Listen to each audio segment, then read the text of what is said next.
At exactly 0247 hours GMT on February 28, 2026, the night sky over Tehran erupted in a catastrophic cascade of precision strikes that would reshape the Middle Eastern power balance forever. The false peace that had lingered since the 12-day war in June 2025 was about to be shattered by the most audacious regime change operation in modern military history. What the Iranian Revolutionary Guard Command believed was an impenetrable defensive network was about to be systematically dismantled in less than 24 hours by an invisible coalition strike force that had been positioning assets for 6 months. The countdown to total war had begun, and the decisions made in the next 13 minutes would determine whether Tehran would burn or whether the United States would face its deadliest counterattack in decades. This wasn't a random strike. This was Operation Epic Fury, a meticulously planned joint U.S.-Israeli surgical decapitation that had one objective: eliminate Iran's supreme leader Ali Khamenei and cripple the regime's ability to retaliate. Israeli military intelligence had pinpointed the Leadership House compound with centimeter-level precision using months of SIGINT intercepts and high-altitude UAV surveillance. The tactical surprise was absolute. Unlike previous Israeli operations that struck at night, this attack came in the morning, catching Iranian forces during shift changes when situational awareness was at its lowest. At the same time, 200 Iranian air defense systems across 26 provinces were being simultaneously targeted by a coordinated barrage of AGM-88 HARM anti-radiation missiles fired from EA-18G Growlers specifically tuned to S-400 radar frequencies. The opening salvo was devastating. B-21 Raider stealth bombers, operating in their first real-world high-stakes environment, released GBU-57 massive ordnance penetrators designed to punch through 60 feet of reinforced concrete. The Leadership House compound's underground bunker complex, believed to be invulnerable, collapsed in a massive seismic event that registered 3.2 on local seismographs. Iranian state media would later confirm what Israeli signals intelligence had detected within 90 seconds of impact. Supreme Leader Ali Khamenei, his daughter, son-in-law, grandchild, and daughter-in-law were all killed instantly. The Ayatollah's secure command network went dark. The Islamic Republic's chain of command was decapitated. But the Americans and Israelis weren't finished.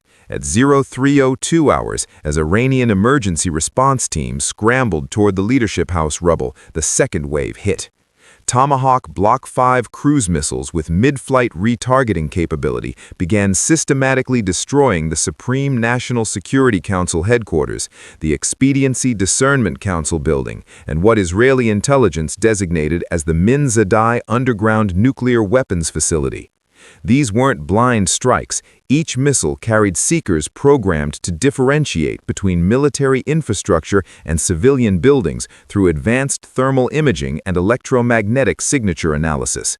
The Israelis had spent years mapping Tehran's underground tunnel network, and now that intelligence was being weaponized with surgical precision. Simultaneously, U.S. Central Command activated the full kinetic solution that had been simulated 1,000 times in digital warfare environments. Within 24 hours of the first strike, the United States and Israel had established complete air superiority from western Iran to central Tehran. The Iranian Air Force never even got airborne. F-35I Adirs stealth fighters loitered undetected above Iranian air bases, jamming communications and feeding real-time targeting data to standoff platforms positioned 200 miles away over Iraqi airspace. This was 2030 technology versus a 1980s playbook, and the Iranians were being systematically erased from their own airspace. The Iranian response came faster than anyone expected. Less than 4 hours after Khamenei's death was confirmed, Tehran launched Operation True Promise 4, a massive retaliatory strike unlike anything seen in modern warfare. The Iranian Revolutionary Guard Command had one advantage. They had pre-positioned launch sites across western Iran in anticipation of exactly this scenario. At 0642 hours, the first wave of 500 ballistic missiles screamed into the sky, targeting U.S. military installations across 9 countries. Shahed 136 kamikaze drones, the same weapons used by Russia in Ukraine, swarmed toward American bases in swarms of 50 to 100, designed to saturate and overwhelm even the most advanced air defense networks. The targets were precise and devastating. El Udeid Air Base in Qatar, the nerve center of U.S. Central Command operations, came under attack from a coordinated barrage of ballistic missiles and cruise missiles. 2 missiles punched through Patriot missile defense coverage and struck the base's runway and aircraft shelters. Ali Al Salam Air Base in Kuwait reported incoming waves of Shahed drones approaching in a classic saturation attack pattern designed to exhaust interceptor magazines. The U.S. Navy's 5th Fleet headquarters in Bahrain's Jafar district was hit multiple times.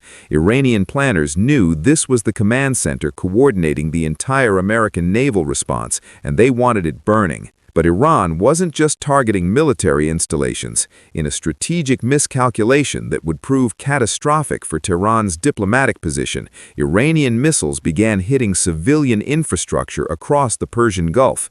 Dubai International Airport, one of the world's busiest aviation hubs, took a direct drone strike that forced a complete shutdown of operations, stranding hundreds of thousands of travelers. The UAE's Jebel Ali port, a critical global shipping choke point, was struck by cruise missiles that set luxury yachts ablaze and forced the evacuation of the entire port complex.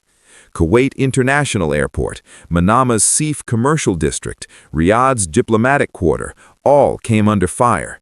The human toll was immediate and horrific. In Beit Shemesh, central Israel, an Iranian ballistic missile evaded Iron Dome coverage and detonated in a residential neighborhood, killing 9 civilians instantly and wounding over 20. Debris from intercepted missiles rained down on Bahrain's Salman industrial city, killing an Asian contract worker performing routine vessel maintenance. In the UAE, 3 migrant workers from Pakistan, Nepal, and Bangladesh were killed when drone strikes hit civilian targets in Abu Dhabi.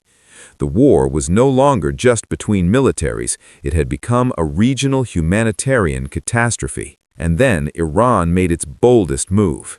At 0918 hours on March 1st, Iranian naval forces in the Strait of Hormuz began implementing a pre-planned blockade operation, firing missiles at commercial vessels attempting to transit the world's most critical oil choke point. The message was clear: if Tehran burns, the global economy burns.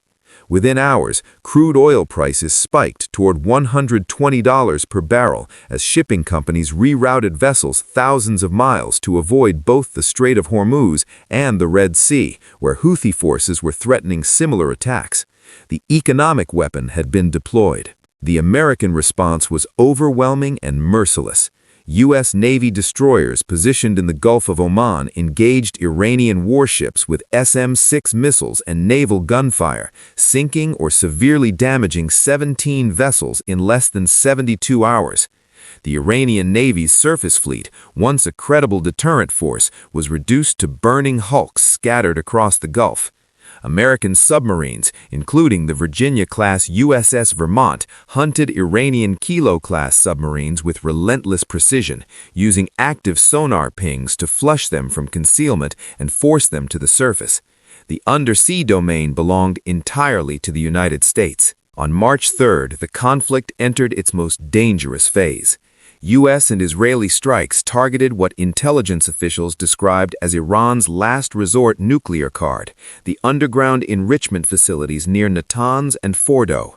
GBU-57 bunker busters, the same weapons used to kill Khamenei, were dropped on hardened sites designed to withstand conventional bombardment. When the dust cleared, Israeli officials claimed years to setbacks to Iran's nuclear program. A leaked DIA report suggested Iran had pre-positioned much of its enriched uranium stockpile, limiting the damage. CIA Director John Ratcliffe contradicted the leak within 24 hours, claiming severe, irreversible damage to the nuclear infrastructure. The truth remained classified, but the strategic calculus was clear. The United States and Israel were willing to risk everything to prevent an Iranian nuclear weapon. By March 7th, the scope of Iran's retaliation had become staggering. Over 500 ballistic missiles and nearly 2,000 drones had been fired across the region. The UAE reported intercepting 1,342 drones and 229 missiles out of 1,422 and 246 launched, respectively, an interception rate approaching 95%, but still allowing dozens of strikes to reach their targets. Kuwait faced 406 drones and 219 missiles. Qatar confronted 63 drones and 129 missiles. Saudi Arabia's Shaiba oil field in the Rub al-Khali desert came under repeated drone swarms, with air defenses intercepting waves of 6, 4, and 2 in rapid succession. The entire Persian Gulf had become a live fire testing ground for